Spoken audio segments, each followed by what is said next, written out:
আসসালামু আলাইকুম বন্ধুরা।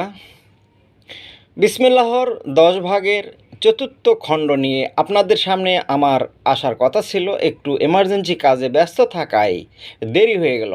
কিন্তু রহস্যের এই অদৃশ্যের চাবিকাঠি আপনাদের না জানালে আমার নিজেরই শান্তি লাগছিল না।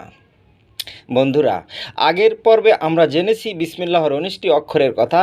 আজ আপনাদের জানাবো এই 19টি অক্ষর কিভাবে আমাদের জীবনের 19টি কঠিন বিপদ থেকে আমাদের রক্ষা করতে পারে।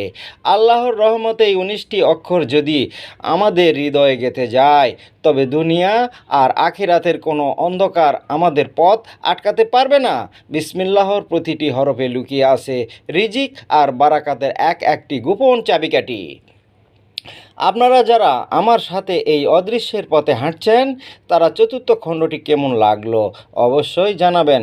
আর রহস্যের পঞ্চম খণ্ড দেখতে চোখ রাখুন আমার প্রোফাইলে। আল্লাহ হাফেজ। আল্লাহ আমাদের সবাইকে বিসমিল্লাহর রহমতের ছায়ায় রাখুন, আমিন।